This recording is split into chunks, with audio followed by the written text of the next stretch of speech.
Right here and right now, I invite you to lower your eyes or close them. Connect with this present moment. Be still and know that I am God. Breathe that in, feel it, and release. We invoke right here and right now this awareness to this one life, this one power, this one breath, this one heartbeat, this one humanity, the oneness of all that is. We say yes to this now moment, to arriving in this space and place, to hearing the inspirational music, today's talk, the fellowship, our voluntary yes to pivot away from anything that does not support us, to shake it off and let it go, to see it like landscape passing. Because right where we are inside of us, all is well, perfect, whole, and complete. Whatever circumstance, situation, or unfoldment, we release it to the greater working of a greater law that always says yes. And from this space of saying yes, together we say, and so it is. This is a part of our gathering where we recognize by lighting the flames of oneness so we can honor all teachers and all spiritual teachers. And my candlelighter today is Judy.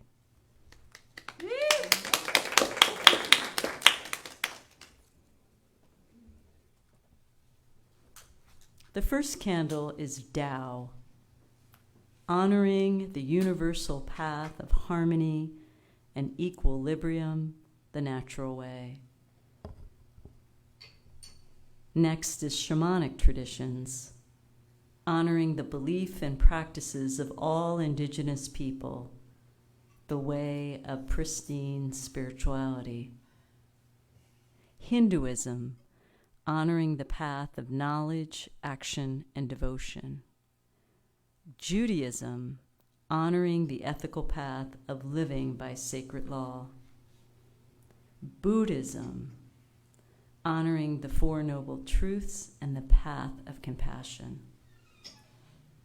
Christianity, honoring the Christ consciousness as the path of love. Islam, honoring the path of submission to the will of God as the highest calling. New Thought, honoring the metaphysical path of mental healing through the practice of universal spiritual principle. The last candle is the healing candle of pure love and peace. I invite you right here and right now, in the stillness of this moment, to lower your eyes or close them, and to bring into awareness the name of any person, place, thing, situation, to be included in the healing flames of pure love, peace, and light. Let us breathe that in and release. Now that our flames of faith are fully lit, we move forward into the celebration, realizing and affirming that all paths lead to God. Our sacred quote today is taken from the Science of Mind magazine, 94 years in existence. You can purchase it at Barnes & Nobles or online, and we have past issues in the back. So this is going to be a call and response. I'm going to read a little bit, and then together we will say the affirmation. Take divine action. Take divine action. Not right now. Okay. When I get to the, that's good though, I like it. There's an immediate response. When I say together, then we'll do it together. There is a saying, treat and move your feet, meaning that we cannot just pray and wait for the prayer to be answered.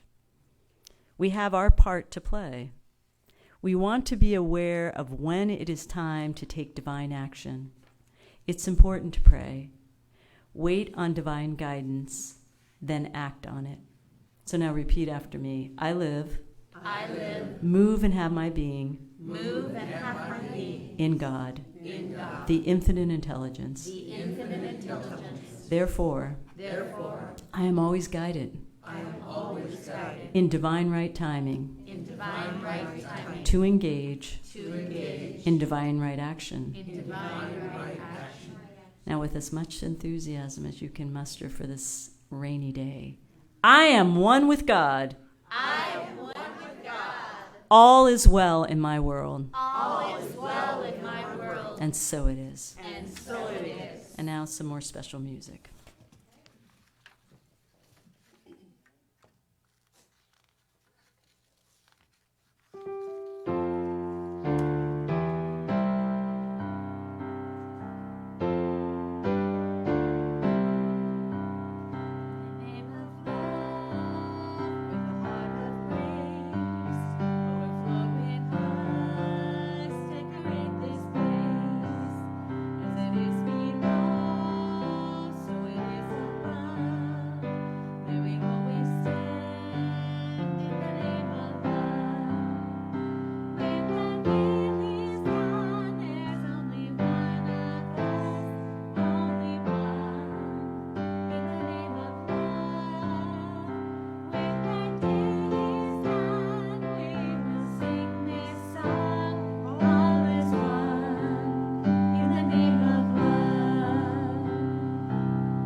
That was beautiful. Let's take this moment and feel that in the name of love. And from this loving space, let's give it up for our guest musician, Sarah, and our beautiful songbirds. In any shape, way, or form, if you want to join the flock, just see one of them. I'm Christina, one of the many licensed practitioners here at the Alaska Center for Spiritual Living, and we want to welcome you, those here at our center and those online. Thank you for joining us and creating the space and place to embrace oneness. The main foundation of our practice is prayer. We love to pray it up, to know the truth, the whole truth, and nothing but the truth.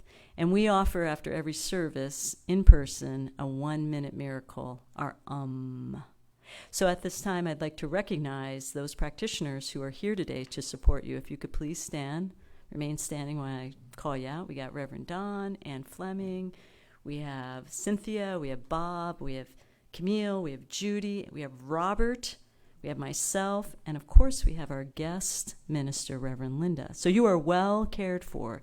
Just tap somebody on the shoulder, seek prayer. If that's not your style, we have a prayer request form as you came in on top of a box. Fill it out. You can fill out more than one, or you can go online, and above the tab says prayer. Pull it down and submit your prayer request.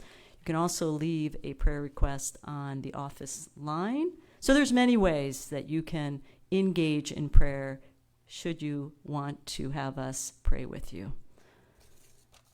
All right. We also want to let you know that This service is streaming live from Facebook, and if you want to see any of the past services, you simply go to YouTube and type in the search engine, Alaska Center for Spiritual Living, and you can pull up all of the past services. I want to give a big shout out for last weekend. Who was here last weekend? Woohoo! We had some awesome food, lots of great food. And it was made possible by a lot of volunteers. So I just want to make a thank you for last Sunday's potluck, especially to Tiffany Smith, Cynthia Hensley, and Bob Corpin, who made that possible. Thank you. And I also want to note for all the people who helped set up, take down, and restore our center to its natural state. So we do have a special minister today. For those of you who may not be aware, she, every Wednesday, rain or shine, she is hosting the midweek meditation. Her name is Reverend Linda. She's been a licensed minister since 2010. She resides in Montana, Kalispell, Pell. Kalispell, it means top of the lake. Okay, that's what it means. I'm not going to repeat it. And so we want to welcome her back, thank her for coming and being part of our family again. We miss her. She is always with us, if not in form, in spirit. And we will let her get up and inspire us after our next special music by our songbirds.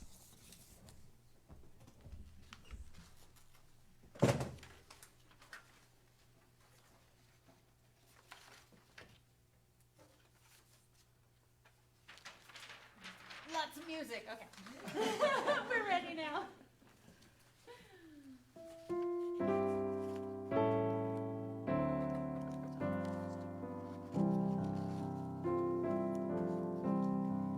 I hear the music down in my soul. I hear the music down in my soul.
Thank you. Thank you so much. It's so great to be here with my family.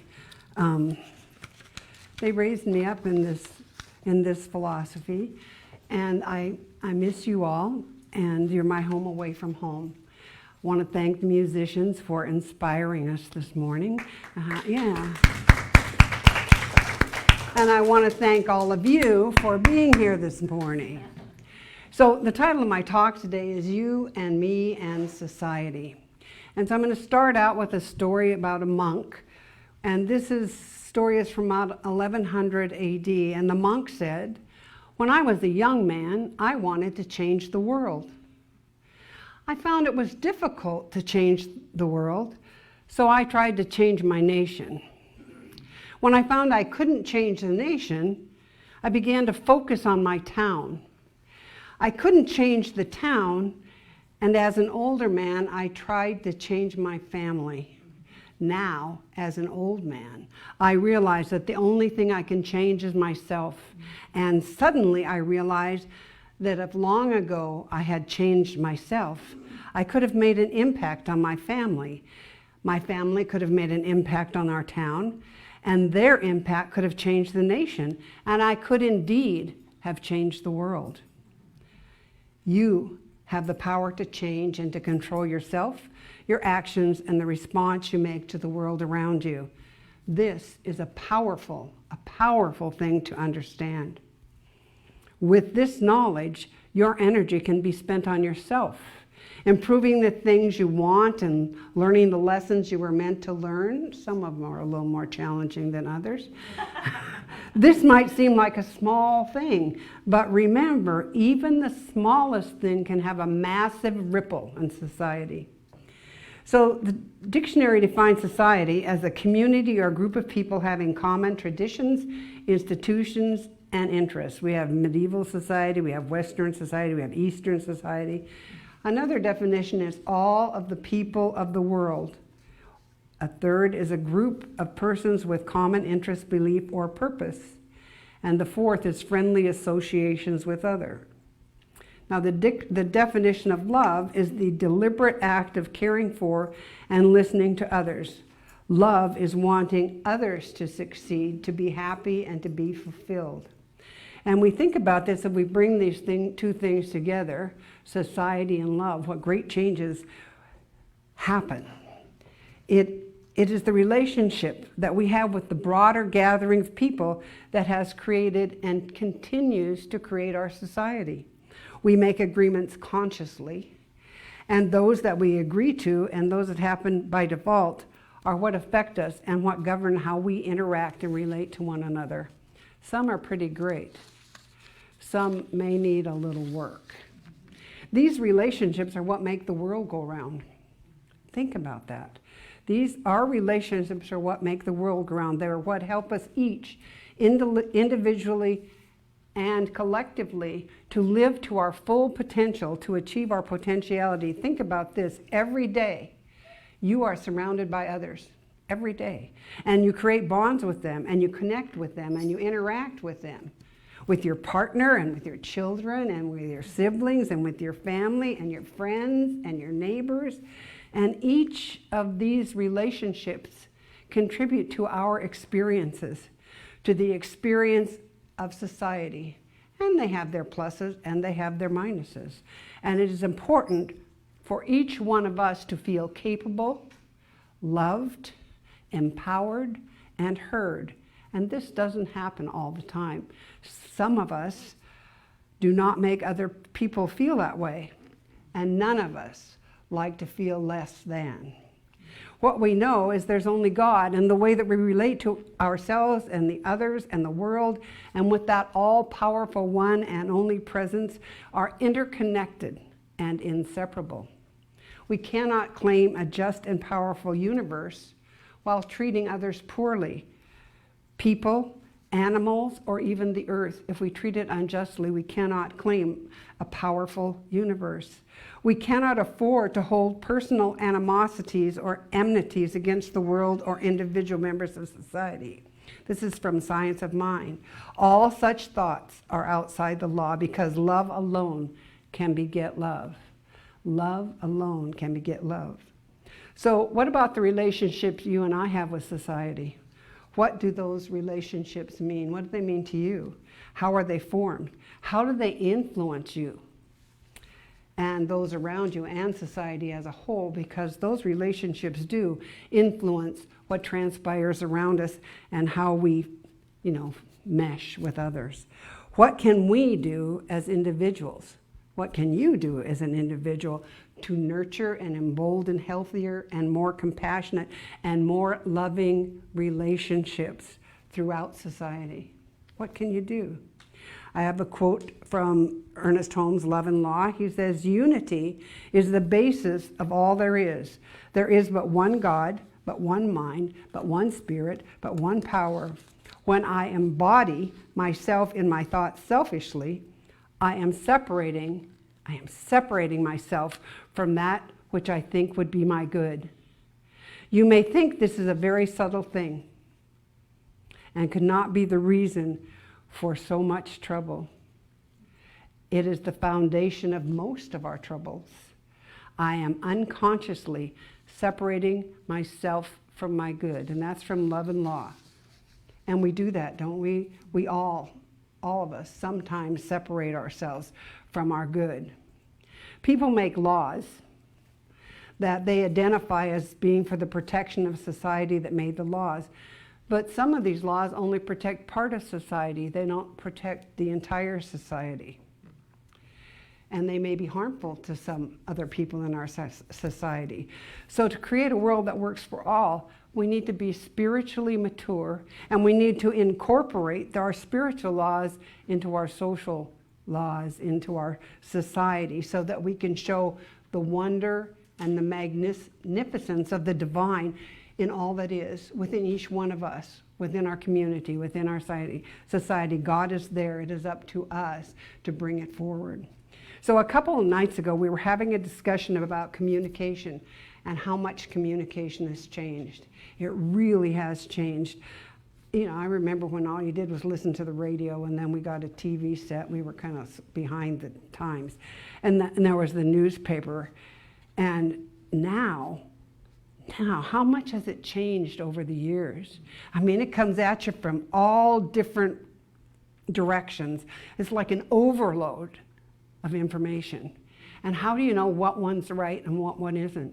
That's the thing. I always say to my husband, and what was your source for that? What was your source for that? Because we don't always agree. I know that's hard to believe, but we don't. So what we notice is that most of the time, what you hear is what is wrong. What is wrong with the government? What is wrong with the churches? What is wrong with our jobs? What's wrong with the weather? What's wrong with our children? A plethora of complaints. We look at what is wrong instead of what is right. And this energy of complaints does not make one thing better. It doesn't improve anything. It just creates more things for us to complain about, doesn't it? Because, how about that complaining that is 10 times or 100 times what it used to be, because we add our complaints into the complaints that are happening? What we really want to do is we want to take action. Action is better. Having a vision for change for the better and working towards that goal. And each one of us can do that individually, working for the better and working toward a goal that creates the change that we want to see in the world. I'm sure that all of you have some changes you'd like to see in the world. So, if we are going to change society, you and I, we need to discuss and envision and become that beloved society that we wish to have, and to release our obsession with what is wrong. That doesn't mean ignoring the ills of the world, but what it does mean is paying attention to what is right and working towards wholeness and working towards wellness and working towards becoming more, working towards transforming our society into a positive mode. It means being able to look beyond the condition to the truth of what is. And that's what we teach here. We teach about the truth. The truth is that we are all one. It means being able to help transform our lives, to transform society, and we do that one person at a time. Krishnamurti said, "It is no measure of health to be well adjusted to a profoundly sick society." And that's true, isn't it? It means that we must challenge some of those old systems that are in place and manifest a world that works for all of us. Each one of us has a duty to ourselves and to our loved ones to help manifest a world that works for all. Because if there's only one power, one presence, one life, one God, if there's only one, and we are all a part of it, what happens in an oppressed society affects us, even if we are not part of that particularly oppressive culture. What happens to one happens to all of us. And there are people within different groups who choose to work towards change so that everyone has equal rights and everyone has the freedom to be their unique expression of the one. And that's truly what we are, an individualized expression of the divine. Let us all support the good for all concerned. Ernest Holmes says in Science of Mind, man comes into this life subjective to the race consciousness and to his own environment. He unfolds his personality and begins to create new subjective thought. That is to say, as we develop our personality, as we improve ourselves, as we work towards perfection in our own environment, that effort moves out into society. And so what I want to ask you to do as you move through the ensuing week is to stop and look at what societal norms you and those around you have agreed to follow. What have you agreed to follow because someone else has said that's the thing to do? And look at them through the lens of the world that works for everyone. And ask yourself, what can I do? What can I do to make life better? How can I help?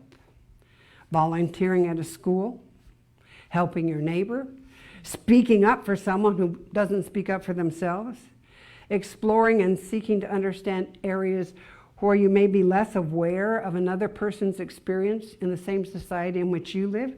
And isn't it interesting? You know, if you get, I made this comment with my kids. I have 3 kids, they all lived with me.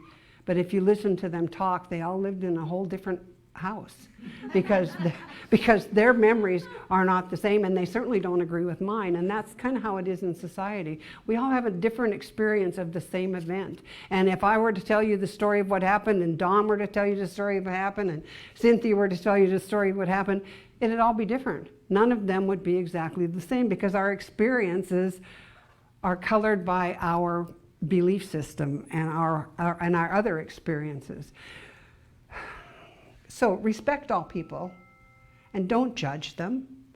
We don't know their story. We don't know the why of why they're the way they are. And practice random acts of kindness. And think about this, small random acts of kindness, like smiling at a stranger or holding open the door, wheeling somebody's garbage can down to the street for them or back up from the street. All of these things have an impact. All of them have an impact. And that starts a ripple effect. There's a little children's book called One Smile. I don't know how many, I'm big on children's books, but I don't know how many have read this book. But this little girl was walking with her mother, and they came across this man who had just lost his job. He was having a really bad day. And she smiled at him. And he smiled back. And he went a little further down the street, and there was this woman who had a flat tire. So he stopped and helped her change her tire. And she smiled at him, and he smiled at her, and they went on down the road. And then something else happened, and they had another exchange. And so what happened is that act of kindness not only made that man happier, and then the woman with the flat tire happier, and then the person at the repair place happier, it affected multiple people, and it all started with just a smile. Just a smile, a little girl with a smile. It didn't take any pre-planning. It didn't take any effort. It doesn't take any of us any effort to smile. One smile shows how a little girl's smile created positivity, and it uplifted so many people. Not just the man she smiled at. And think about this. When you smile at that person in the grocery store, you let them get ahead of you in line, or whatever it is you do, that moves forward. From that moment, then they do something, and then they do something, and we are creating a society that works for everyone. So help your friend achieve a goal. Help your friend achieve a goal. We all have things that we hope to achieve. We all have things that we hope to achieve, so encourage them. Give them support and confidence and hope in their actions and in themselves. It's something you want someone else to do for you, don't you? You want to be encouraged and not discouraged, so pass it on. And the best way to get it, is to give it. Think about it. It's interesting. Encouraging others isn't that difficult, but it's something that most of us don't do very often. It's not freely given. Another thing we can do is always be kind. It's easy to do. It doesn't cost anything.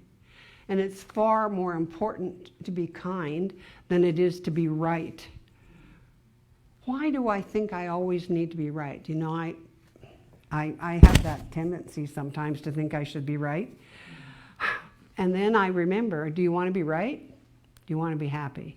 Because they don't necessarily coexist. Welcome new neighbors to your neighborhood. You know, they're strangers. I saw a great explanation of welcoming on the internet. It was 6 words. Welcoming, less me and more we. Welcoming is letting other people know that they are acceptable and accepted. Volunteering. In your community, volunteering can have a positive impact on a lot of folks. There are groups that ensure that in the summer, the children still have enough to eat that aren't getting fed in the school lunch programs. And in the winter, that they have warm coats to wear. I remember, and I'm sure there have been others since, but I remember here where we collected suitcases so the kids in foster care didn't have to carry their clothes around in a garbage sack. And where I am in Montana, I live in the Flathead Valley. The Flathead Indians. So I live in the Flathead Valley, and we have something called Feeding the Flathead. And on most nights, and the different organizations volunteer to do the cooking. On most nights, I think there's like 2 nights a week where food is not served and there are no questions asked. If you're unemployed, if you're underemployed, if you're homeless. In the wintertime, we add socks and hand warmers and mittens and things. I've been doing it now ever since I moved down there, and it's an amazing thing. You get to know some of the people. This lady had cancer, you know, you get to learn a little bit about them. It's so interesting when you get to know people, you find out things you never, you know, we make judgments. We see somebody who's homeless and we make a judgment about that. And the truth is, we don't know their story. We don't know what path they've walked. We don't understand them.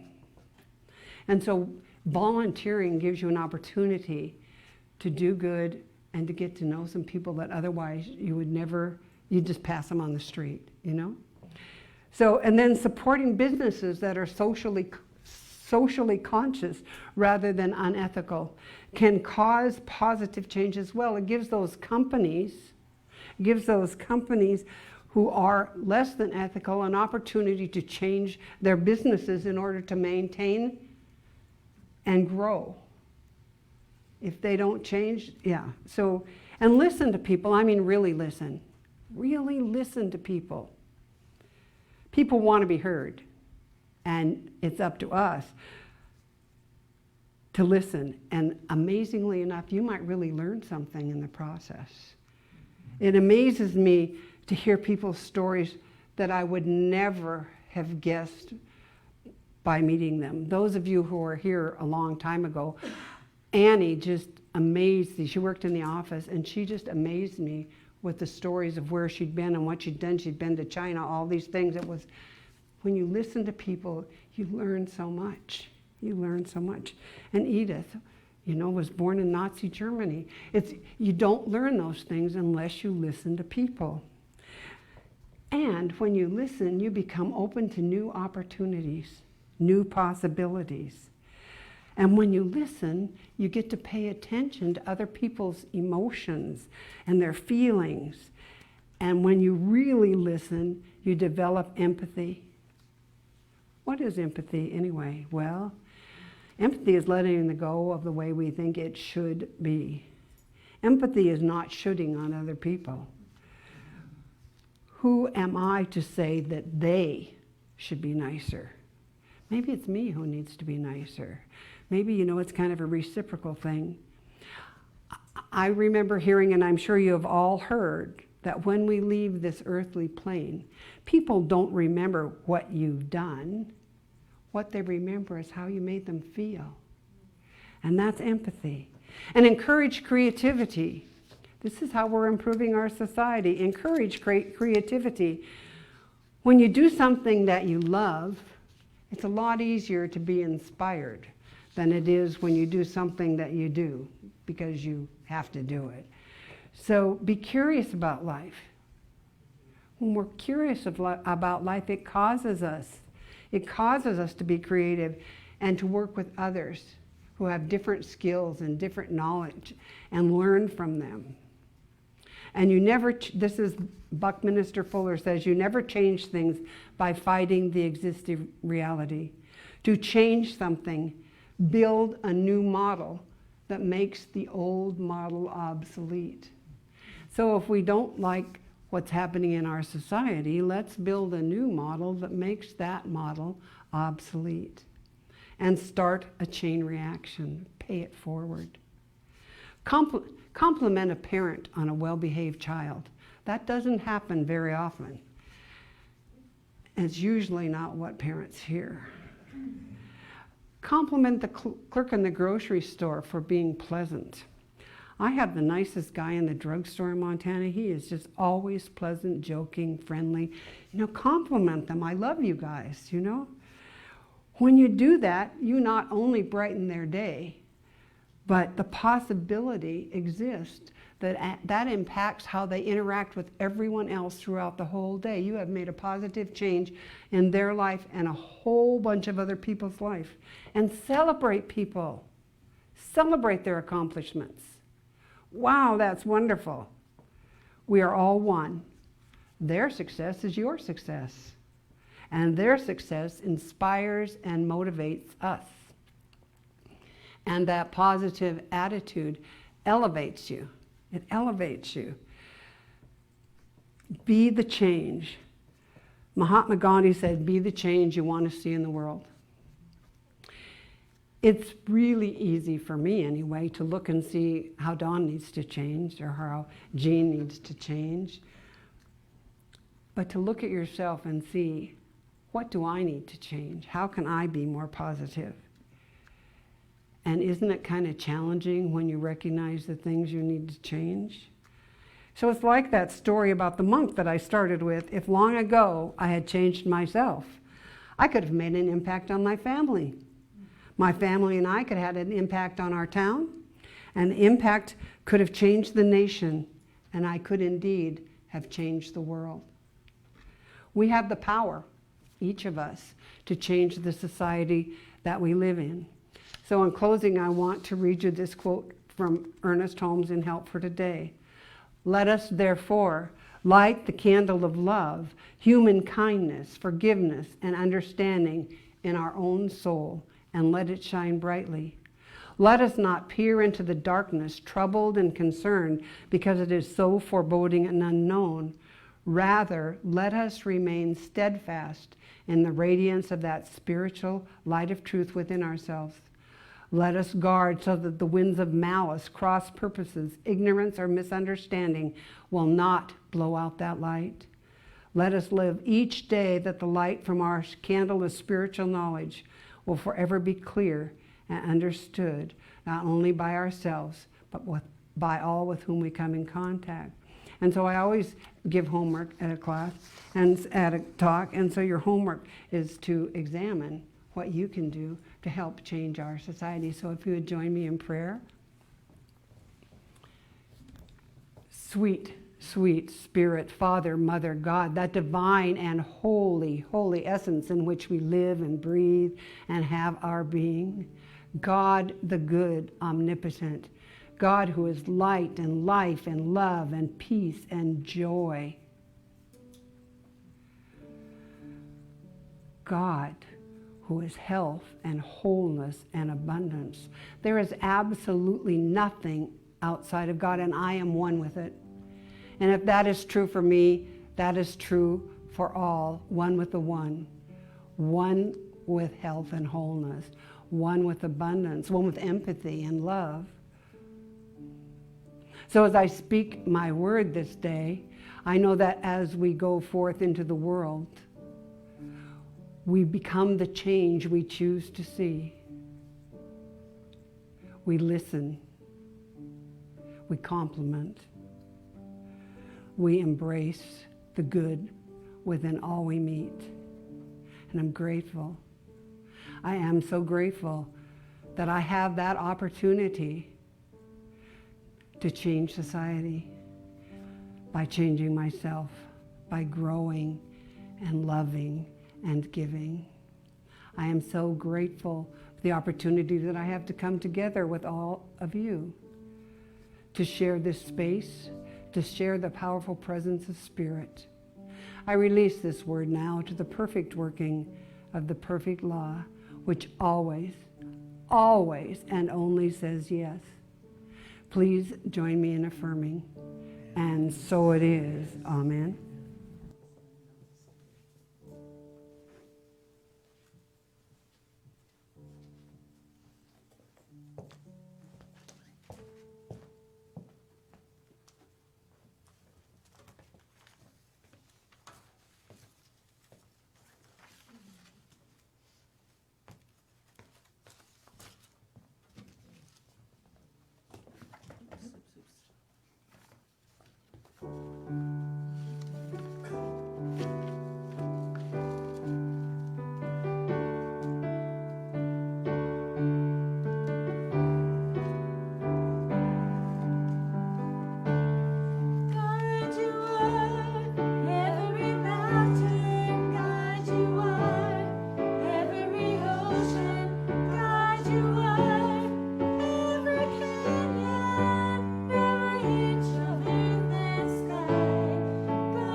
Aren't they great?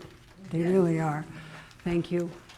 So it's that time in our service where we get to put into practice the law of circulation. It's your generosity that makes it possible for us to have this center and to have this presence online. So I'd like to ask you now to take your tithe, your gift, your offering, not only in your hand, but in your heart, and join me in this prayer of spiritual giving and receiving. Divine love, through me, blesses and multiplies all that I have, all that I give, and all that I receive. Thank you, God, and so it is. Oh, I get up. I greet each day with strength.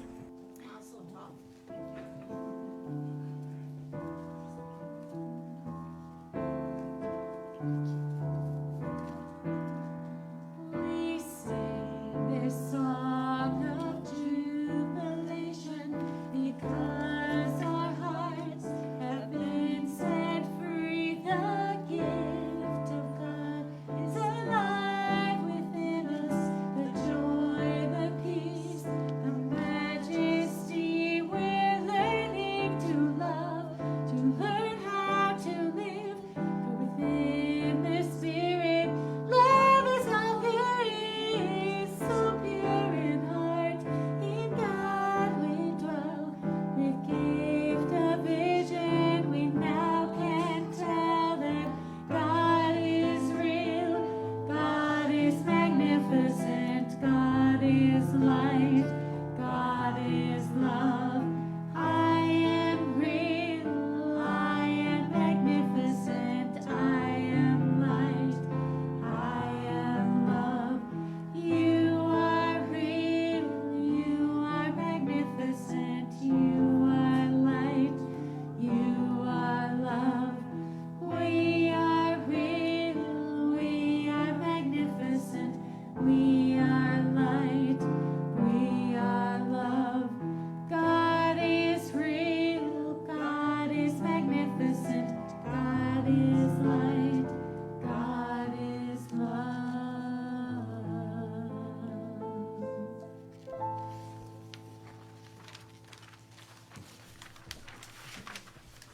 From this space and place, we do recognize God is real and God is magnificent. I wanted to add, this spiritual center gives monthly to a community cause, and this month is the Boys and Girls Club, so know that your gift keeps on giving. It's a great gift. The other thing that we have coming up, just FYI, for the last Tuesday of the month, we have an inspiring practitioner, Zoe, with her ukulele, her upbeat attitude, and her passion and love for singing. So she's got a little sing-along. Come and join us. That is happening here at the center, Tuesday, July 26th, 7 p.m. Bring yourself and your open mind and your singing. So let's just center ourselves right here and right now, putting our attention on our breath. You can feel free to close your eyes or just lower them. Feel the vibration that you've taken in from today's service. The inspiration, the music. As we breathe in and breathe out, know with me that we have pivoted, shifted, altered some mental framework that was not serving us. We've let it go. We engage with something different, more openness, centered, compassionate. As we leave this space and place and go out into the world, we are new, it is new, and therefore we are transforming how we see the world, taking every opportunity to smile, provide an encouraging word, deep listening, saying yes to what Spirit is calling us to be, do, and experience. So we release this, giving deep thanks that we have said yes to being awake, aware, and engaged. Yes to seeing ourselves different than when we arrived. And for this and so much more, we say yes, and together we say, and so it is. Namaste. All right, this next one is a group participation, so you all know what to do. I'm going to point to us when it's our turn, and then I'm going to point to you when it's your turn, and I'll also be doing your part too. But it's going to be a back and forth. Are we ready? Let me hear yes. Yes. Yes.